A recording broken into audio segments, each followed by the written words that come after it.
پاکستان میں گزشتہ چند دہائیوں سے وقتاً فوقتاً اعلیٰ عہدوں پر فائز شخصیات کی ٹیلیفونک گفتگو یا آڈیو لیک ہوتی رہی ہیں، جس پر کافی مذمت بھی ہوتی رہی ہے۔ اسی طرح سابق وزیر اعظم عمران خان کی اہلیہ بشریٰ بی بی اور ان کے وکیل کی باہمی گفتگو لیک ہوئی، جس پر بشریٰ بی بی نے اسلام آباد ہائی کورٹ میں ایک درخواست جمع کرائی کہ ان کی ذاتی آڈیو کال میں ہونے والی گفتگو میں رد و بدل کیا گیا اور اسے لیک کیا گیا۔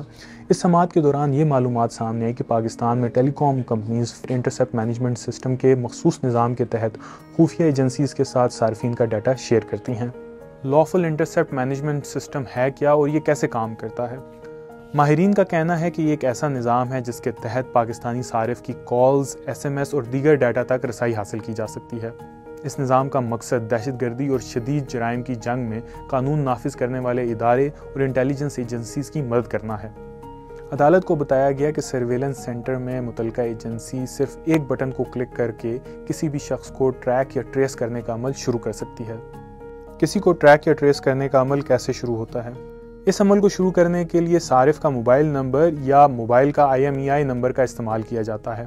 حکم نامے کے مطابق کسی کو ٹریک یا ٹریس کرنے کا عمل شروع ہونے کے بعد ٹیلی کام کمپنی سے جڑا انٹرسیپٹ مینجمنٹ سسٹم خودکار طریقے سے اپنا کام شروع کر دیتا ہے، اور پھر انسانی مداخلت کے بغیر صارف کے SMS، فون کال رپورٹس اور میٹا ڈیٹا سرویلنس سینٹر میں قائم مانیٹرنگ سینٹر کے سرور کے ذریعے حاصل کیا جاتا ہے۔ نگرانی کس کی اجازت سے ہوتی ہے؟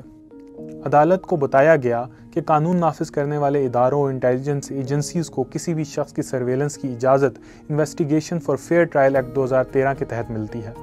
Investigation for fair trial act 2013 کے تحت کسی بھی شخص کی سرویلنس شروع کرنے سے پہلے قانون نافذ کرنے والے اداروں اور انٹیلیجنس ایجنسیز کو ہائی کورٹ کے جج سے اجازت یا وارنٹ حاصل کرنا ہوتا ہے۔ یہاں یہ بتانا بھی ضروری ہے کہ اس معاملے پر عدالت نے اپنے حکم نامے میں لکھا کہ پاکستانی حکومت اور پاکستان ٹیلی کمیونیکیشن اتھارٹی نے عدالت کو بتایا کہ کسی بھی ایجنسی کو نگرانی کرنے کی اجازت نہیں دی گئی، اور حکومت پاکستان عدالت میں رپورٹ جمع کرائے کہ لافل انٹرسیپٹ مینجمنٹ سسٹم لگانے کا ذمہ دار کون ہے جو شہریوں کی نجی زندگی میں مداخلت کر رہا ہے۔